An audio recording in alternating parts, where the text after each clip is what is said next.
You know how some friendships start? Well, humanity's first alien contact began when a spacecraft the size of a city bus crash landed in Nebraska, right into Farmer Henderson's cornfield. The pilot was unconscious, looked like a giant cotton ball with eyes, and was making distressed squeaking noises. Because this was Nebraska, Henderson's first instinct was to call his wife, who brought hot soup and a blanket. That's how Earth met the Fluffians. Ambassador Cuddles McFlufferson, yes, that's actually his diplomatic title, became Earth's first alien resident. He spoke in squeaks that somehow conveyed more intelligence than most political debates. Within 6 months, he'd learned English, taught 3 languages to NASA scientists, and accidentally solved climate change by suggesting humans try not being mean to their planet. The Fluffians were peaceful to a fault. Their idea of conflict resolution involved group hugs and sharing feelings. Their homeworld was basically a giant therapy session where everyone got along and nobody invented weapons because the concept of hurting others made them physically ill. Which is why Captain Jake Boone Morrison was eating breakfast cereal and watching the galactic news feed when everything went sideways. "Holy crap," Jake said, milk dripping from his spoon. "Cuddles, you need to see this." The footage was horrific. Dominion Empire warships, sleek and menacing, had descended on Fluffworld like cosmic bullies. The Fluffians had no defenses, no military, nothing but their natural ability to make everyone feel better about themselves. The Empire's response was systematic orbital bombardment. Cuddles watched his homeworld burn and made a sound that broke Jake's heart, a tiny, defeated squeak that somehow conveyed absolute despair. "They're enslaving the survivors," the news anchor reported with typical galactic indifference. "The Dominion claims the Fluffians will make excellent emotional support slaves for their military forces." Jake's cereal bowl hit the floor. He'd been military for 15 years, fought in 3 wars, and earned his nickname by solving most problems with explosives. But he'd never felt rage like this. Someone had hurt his friend's family. "Cuddles, buddy," Jake said, his voice dangerous quiet. "How many Fluffians are still alive?" "Approximately 12 million, Cuddles squeaked, tears making his first sparkle. "They're scared, Jake. They don't understand why someone would hurt them." The UN Emergency Council convened within hours. Politicians debated international law, proper diplomatic channels, and economic sanctions. They used words like measured response and proportional retaliation. Jake used different words that made the Secretary General blush. By the time the politicians finished arguing about protocol, Jake had already called his crew. They were loading weapons with the enthusiasm of kindergartners preparing for recess. Because humanity had learned something important during their friendship with the Fluffians. Sometimes the universe needed a reminder that kindness wasn't weakness. It was a choice. And when you hurt someone who chose kindness, you found out what humans chose instead. Dr. Patricia Pat Kaboom earned her nickname by treating the laws of physics like friendly suggestions. Her laboratory looked like a tornado had hit a hardware store, and she preferred it that way. When Jake burst through her door with murder in his eyes, she barely looked up from her current project, a device that made gravity work backwards on Tuesdays. "Pat, we need weapons," Jake announced. "Big ones. Scary ones. Ones that make bad guys cry." "Oh good," Pat said cheerfully. "I was getting bored with theoretical physics anyway." "What's the target?" "The entire Dominion Empire." Pat's eyes lit up like Christmas morning. "The whole empire?" "Jake, you beautiful man, you're speaking my language now." Within hours, Pat had assembled humanity's most dangerously creative minds. The research team included Sergeant Mike Overkill O'Brien, who once solved a hostage situation with a tactical nuke and considered it subtle. Communications officer Lisa Static Rodriguez could hack alien networks while blindfolded and had personally started 3 interstellar wars by accident. "All right, people," Pat announced to her team, "we're going to war. But not just any war, a war that makes the enemy question their life choices." Earth's preparation phase looked like controlled chaos. Pat weaponized everything from kitchen appliances to decorative lawn flamingos. The military-industrial complex had nothing on humanity's spite-industrial complex. "I've turned microwaves into plasma cannons," Pat reported during their first briefing. "Toasters now launch guided missiles. Oh, and I figured out how to make elevator music literally painful to non-human ears." Jake nodded approvingly. "What about transportation?" "Lisa's working on that," Pat said. "Show him the good stuff." Lisa pulled up a holographic display. "I've been studying their communication networks. The Dominion uses quantum entanglement for instant messaging across the galaxy. Very sophisticated, very secure, very easy to hack if you don't respect intellectual property laws." "Which we don't," Mike added helpfully. "Exactly. I've already planted viruses in their system that will activate when we're ready. Their own ships will start playing Earth music at volumes that violate the Geneva Convention." "Is that legal?" Jake asked. "The Geneva Convention doesn't apply to space," Lisa said with a grin. "I checked. The first diplomatic contact happened entirely by accident. Jake was testing Pat's new holographic intimidation system when it accidentally connected to the Dominion's main communication hub. Suddenly, a 12-foot-tall alien appeared in the lab, covered in what looked like military medals and bad attitude. "What is this?" the alien demanded. "Who dares interrupt the Dominion's secured channels?" Jake, still holding a weaponized toaster, looked up at the hologram. "Oh, hi there. I'm Captain Jake Morrison, representing Earth. We need to talk." "Earth?" The alien laughed, a sound like grinding metal. "You're the species that befriended the Fluffians. How adorable. I am Commander Skelthok. Your pathetic planet has no business in galactic affairs." "Yeah, about that," Jake said, his voice getting dangerous. "You hurt our friends. That was a mistake." "A mistake?" Skelthok's laugh got louder. "You primitive mammals think you can threaten the Dominion Empire. We have conquered 1,000 worlds." "Congratulations," Jake replied. "We have conquered 1,000 bad moods before breakfast. And you know what? We're in a really bad mood right now." The connection cut out. Mike looked at Jake. "Did you just declare war on them?" "I think so," Jake said thoughtfully. "Was that too subtle?"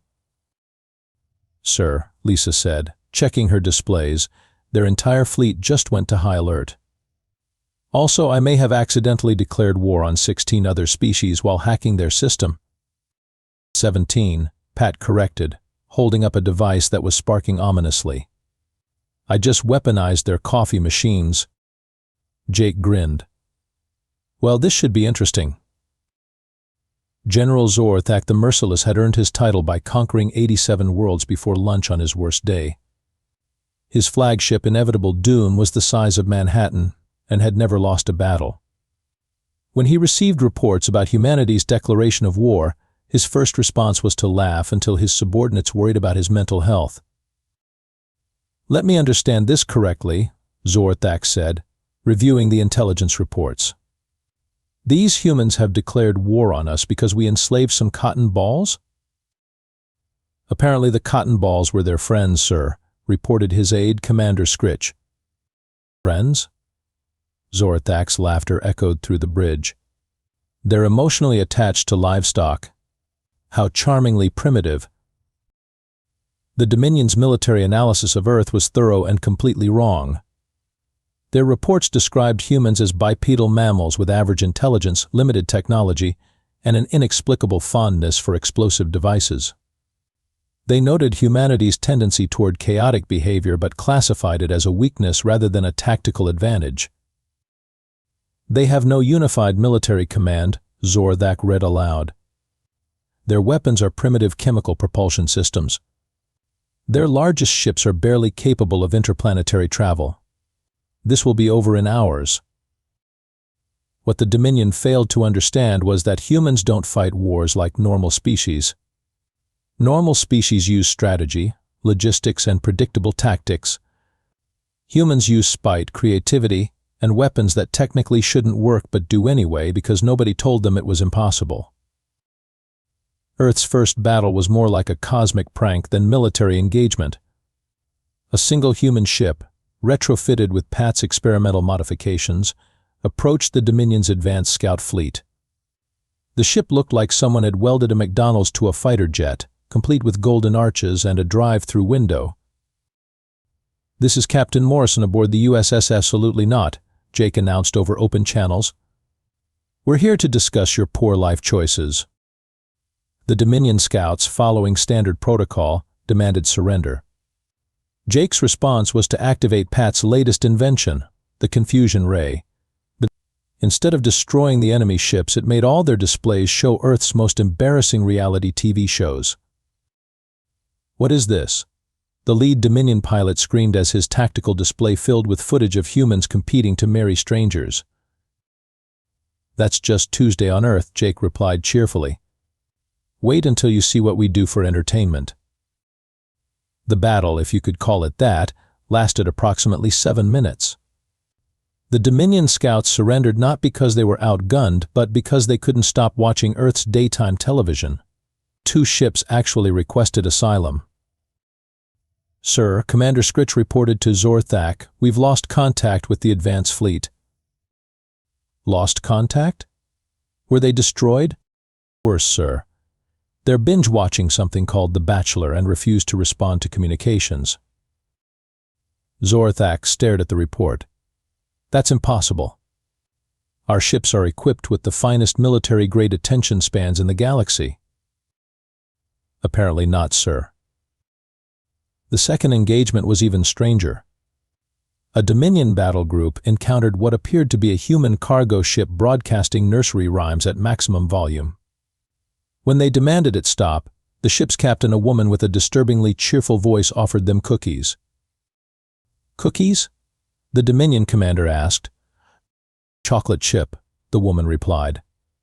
"Made with love and just a tiny bit of high explosive." The cookies turned out to be guided missiles disguised as baked goods. By the time the Dominion fleet realized what was happening, they were being systematically destroyed by weaponized comfort food. "How are they doing this?" Zorthak demanded, reviewing battle footage that showed human ships using tactics that violated several laws of physics and common sense. "We're not sure, sir," Scritch admitted. "Our analysts are having nervous breakdowns." 3 of them requested transfers to the philosophy department. "Philosophy?" "They say studying human warfare is making them question the nature of reality itself." Zorthak watched as another human ship, this one shaped like a giant rubber duck, single-handedly disabled a Dominion cruiser using what appeared to be weaponized elevator music. "Get me more ships," he ordered. "All of them." "Sir, perhaps we should consider negotiating." "Never," Zorthak roared. "We are the Dominion Empire. We do not negotiate with mammals who weaponize breakfast foods." But deep down, in a part of his mind he refused to acknowledge, Zorthak was beginning to worry. Because the humans weren't just winning battles, they were enjoying them. Pat's laboratory had evolved into something that looked like a mad scientist's fever dream crossed with a daycare center. She'd been working 48 hours straight, fueled by coffee, spite, and the kind of creative inspiration that only comes from wanting to make bad people very, very sorry. "Jake, you have to see this," Pat announced, unveiling her latest creation. "I call it the disco ball of doom." The device looked exactly like a disco ball, if disco balls were the size of small moons and hummed with barely contained energy that made nearby objects levitate. "What does it do?" Jake asked, wisely keeping his distance. "It makes enemy ships dance," Pat said proudly. "Literally. Their navigation systems start following a dance routine, and they can't stop until the song ends. I've programmed it with Earth's greatest hits. Imagine trying to fight a war while doing the Macarena." That's either brilliant or completely insane. Why not both? Meanwhile, Jake had been developing his own approach to interstellar warfare. Traditional military doctrine taught things like strategic positioning and tactical superiority. Jake preferred psychological warfare through interpretive dance and aggressive gift-giving. His latest strategy involved sending the enemy care packages filled with Earth's most confusing cultural exports. The Dominion's finest warriors were currently paralyzed by trying to understand why humans had invented something called reality television and why they voluntarily watched it. "Sir," Static reported from her communication station, "I've been monitoring enemy chatter. They're calling us the incomprehensible ones and have started a support group for their traumatized commanders." A support group? Apparently fighting us is causing what they call existential crisis syndrome. Their medical bay is full of officers who keep asking questions like, what is the meaning of combat if the enemy offers you cookies? The Fluffians, meanwhile, had revealed their own contribution to the war effort. Cuddles approached Jake with what he called a tiny suggestion. "Jake," Cuddles squeaked, "we've been thinking. Fluffians have a natural ability to make technology work better just by hugging it. Would this be helpful?" "You can make our weapons more effective by hugging them." "Approximately 47% more effective, yes. We've been practicing on Pat's toaster missiles." Jake stared at the small, fluffy alien. "You've been weaponizing hugs?" In a peaceful, supportive way, Cuddles clarified. The results were immediate and terrifying. Human ships that had been merely unconventional became absolutely unstoppable. The USS Absolutely Not, after receiving a group hug from 12 Fluffians, accidentally destroyed a Dominion space station by playing Earth's national anthem too loudly. The structural vibrations caused a resonance cascade, Pat explained to Jake. The station literally couldn't handle the emotional power of our patriotic music. "That's the most ridiculous thing I've ever heard." "I know, right? I'm so proud." The war had attracted attention from across the galaxy. Other empires, seeing the Dominion's struggles, decided to join the fight against humanity. The Crystal Hegemony, the Void Collective, and the Bureaucratic Union all declared war on Earth simultaneously. "Sir," Static reported, "we're now at war with 73% of known galactic civilization." "Is that bad?" Jake asked. "Depends on your definition of bad," Pat said cheerfully. "I've been treating this as a field test for my new weapons. Having more targets just means better data." The multi-front war lasted approximately 6 hours. The Crystal Hegemony surrendered after their entire fleet was defeated by a single human ship playing death metal at volumes that turned their crystalline hulls into musical instruments. The Void Collective retreated after Jake sent them a strongly worded letter that somehow made their dark matter cores explode. The Bureaucratic Union collapsed when Static hacked their filing system and made all their paperwork due yesterday. "How are we doing this?" Jake asked during a brief lull in the fighting. "I think," Pat said thoughtfully, "it's because we're not trying to make sense. Everyone else follows rules. We follow our hearts, and our hearts are full of chaos." "And spite," Mike added. "Don't forget spite." "Lots of spite," Pat agreed. "Beautiful, weaponized spite." The Dominion's response was to activate something called the ultimate weapon. Zor Thak had been saving it for emergencies, and apparently humans qualified as the biggest emergency in galactic history. "Sir," Static reported, "they're powering up something big. Really big, like planet-killing big."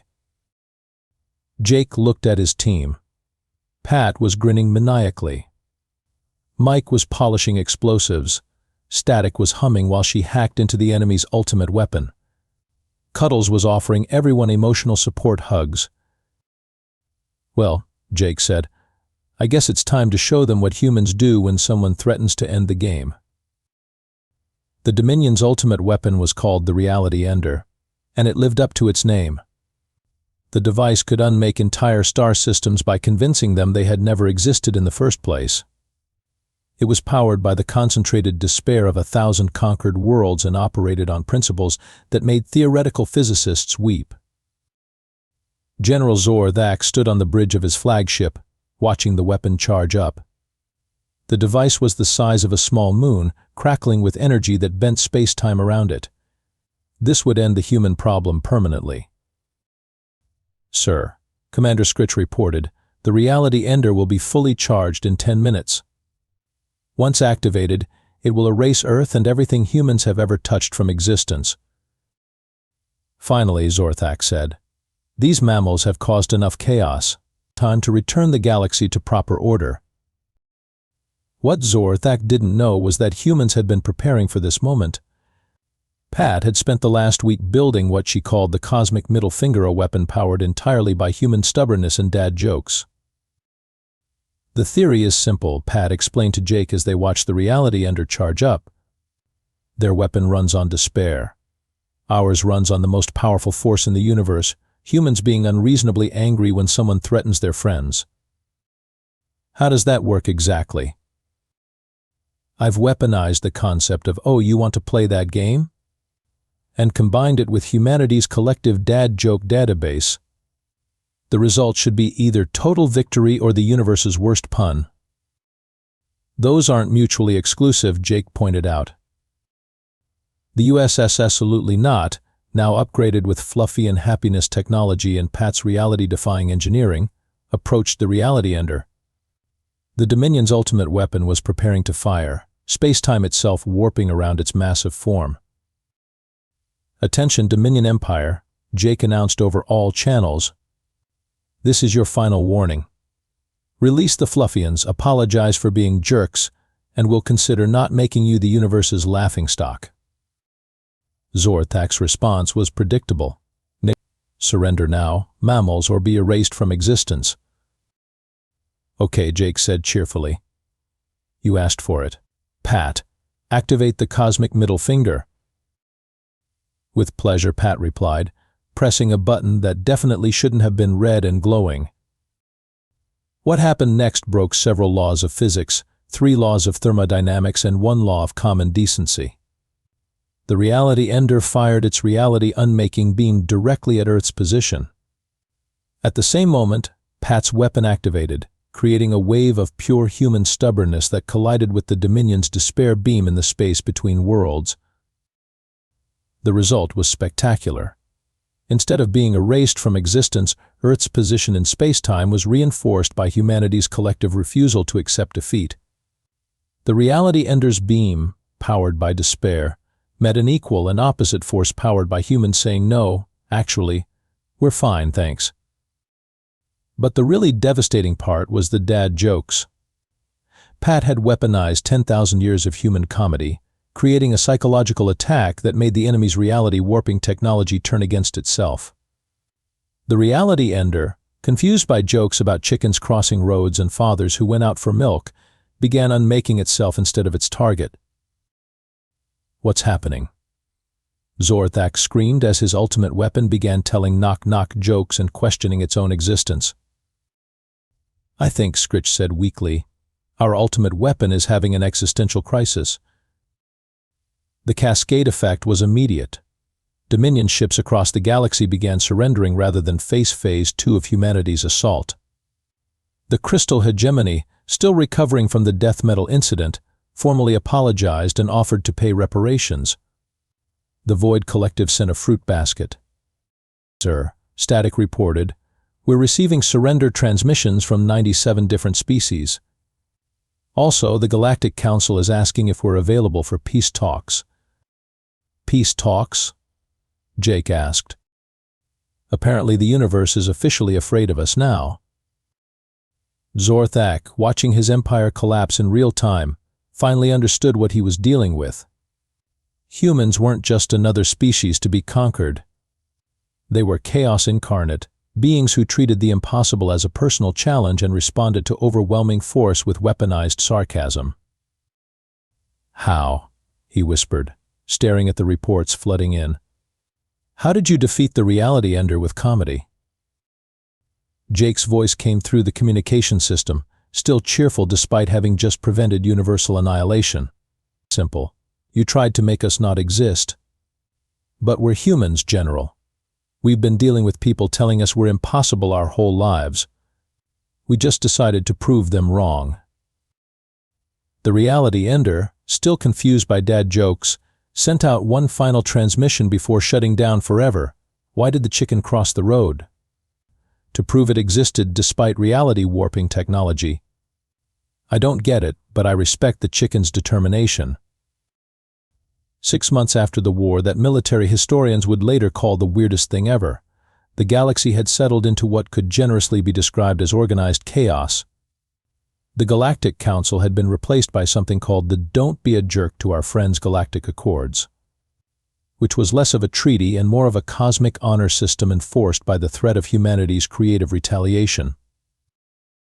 Jake found himself with the title Supreme Admiral of keeping everyone from fighting, which he'd accepted mainly because it came with a really comfortable chair and the authority to end interstellar conflicts through interpretive dance.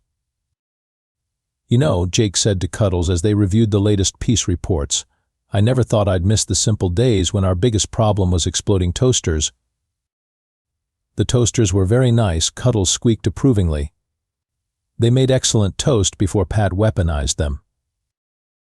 The Fluffians had been freed naturally, but they'd also become the galaxy's most accidentally terrifying species. After spending months learning human warfare techniques, they developed their own approach to conflict resolution, the aggressive kindness backed by the implied threat of calling their human friends. The Dominion's former slave worlds are requesting Fluffian peacekeepers, Static reported from her new position as Director of Intergalactic Communications. Apparently nobody wants to fight cute things that can summon humans. Pat had been promoted to Chief of Applied Chaos, a position that didn't officially exist but somehow gave her unlimited funding to develop weapons that technically shouldn't work. Her latest project was a diplomatic solution for the Centauri trade disputes that involved training their computers to be more polite. I've taught their entire fleet to say please and thank you, Pat explained to Jake during their weekly briefing. Their weapons systems now apologize before firing. It's cut down on space battles by 80%. That's either brilliant or insane. I'm going with brilliant, Pat said. The insane part is that it's working. The former Dominion Empire had been reorganized into the Empire of Sincere Apologies and Community Service. General Zorthak, after a complete psychological evaluation, had been assigned to a therapy group run by reformed Fluffians. His latest report indicated he was making progress and had started a small garden. Sir, Mike reported, the weekly Galactic Peace Report is in. 0 wars, 3 minor disagreements resolved through rock, paper, scissors, and 1 trade dispute settled when both sides remembered they were being watched by humans. Any actual problems? Jake asked. The Andromedans are asking if we're accepting new species into the friend category. They're offering tribute in the form of really good pizza. Pizza? Jake considered this. What kind of pizza? The kind with pineapple, sir. Counteroffer, they can be friends, but they have to stop putting pineapple on pizza. Some things are sacred.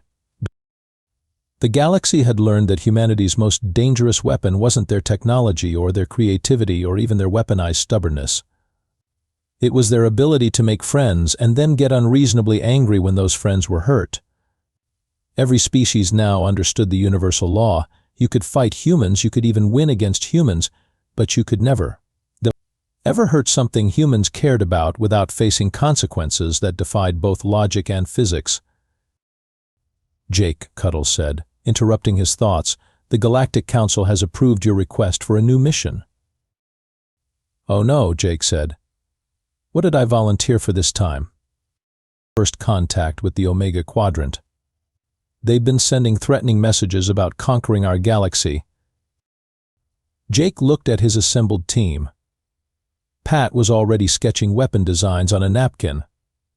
Mike was checking his explosives inventory. Static was hacking into systems that probably didn't exist yet. Cuddles was practicing his intimidation squeaks. Well, Jake said, settling back in his comfortable chair. "I guess it's time to make some new friends." Across the galaxy, several species shuddered without knowing why. The universe had learned to be very afraid of that particular phrase when humans said it. Because when humans went to make friends, they usually came back with either a new ally or a really good story about why someone else was now very, very sorry.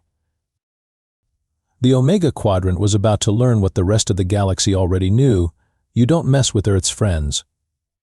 And if you're smart, you become one of them before humanity decides you're the next problem that needs solving. After all, the universe was a big place full of bullies who hadn't learned better yet. Humanity was always happy to help with their education,